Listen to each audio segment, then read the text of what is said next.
Welcome back to the Gangsta Rap Odyssey. This week we got Tray Deee, Malice. So we're gonna do a rundown on this record, man. Just a quick impression. I don't want to do a review on it really or anything like that. I just want to give you my thoughts, since it's pretty unique or rare that one of these OGs drops a record out of nowhere. Tray Deee, you know him. He's been around since the 90s doing shit on Death Row. He's also been on the East Siders, rapping with Snoop Dogg and Goldie Loc, and many more features, man. Too Short, Made Men, who else, man? Probably Daz. I couldn't even tell you all the features he's done, but the guy's a maniac. He's one of these guys that you get when you need that muscle and just that dope gangsta feature on your record. Tray Dee's always done a phenomenal job with that. And, this record is no different. You get that Tray Deee, but for some reason, solo records from Tray Deee don't really, I don't know, they don't really resonate with me too well. I'm not sure why. Maybe I need to revisit them. You guys let me know what you think about Tray Dee's library of records. This one, I was pretty impressed though. I listened to it from start to finish a few times. The first time I heard the record, I was pretty impressed. I thought, I think we're going to get a banger here, a 23 banger, 2023 banger. And I listened to it a few more times, and then I was able to pull out like my favorite tracks and kind of judge it on its own merits. And what I came away with is that one producer is pretty tough to have to make a whole record. And as far as I can tell on the credits, this guy named Jay Macy did the entire record for Tray Deee, Malice. I don't know too much about this guy, Macy, but I see that he did produce a track on, was it the General's List? So him and Tray Deee have some chemistry already, so that's good. That's good. And you can tell because the record itself sounds pretty consistent across the board. What you'll miss though is that you don't have producers like Daz Dillinger or Fred Reck, Meech, these guys that kind of did shit with Tray Deee in the past. I miss that. And I only missed that because I kind of identify Tray Deee as almost like a dog pound gangsta, one of these guys that was just always there.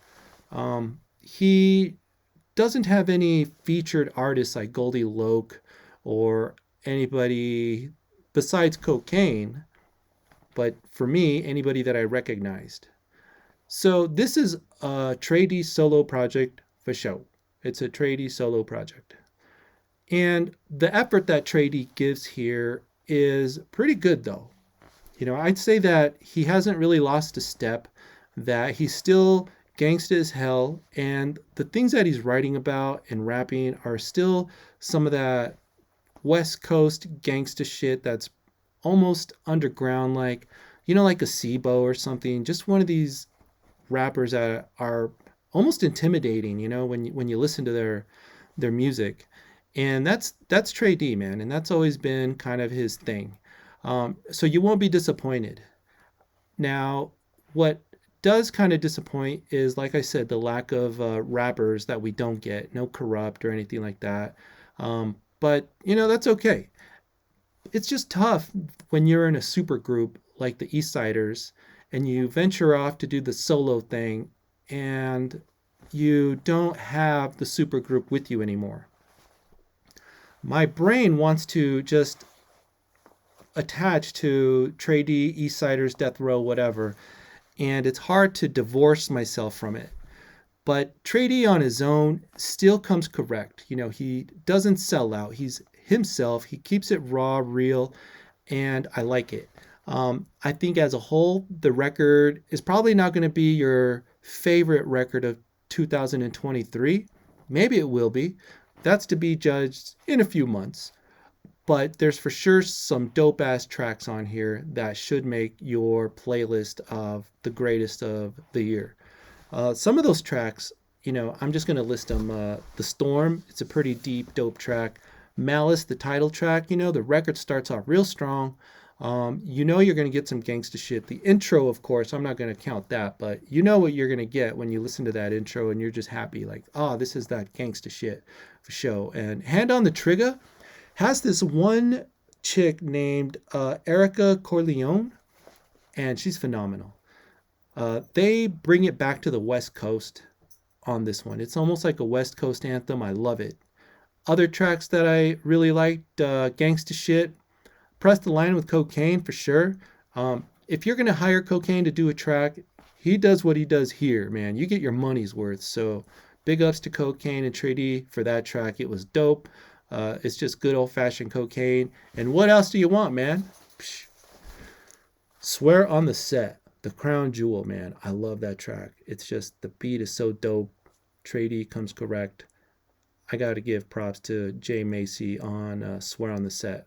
So, love that song, man. So, that's several songs that I liked. The other songs, though, you'll find that they're not whack. There's nothing really whack on this album. You could listen to it from start to finish and not even skip a track, which is weird because it's not a classic record. It's not even like, I don't know if I wouldn't even give it like an A plus if I had to grade it, but I'd give it like a solid B for sure.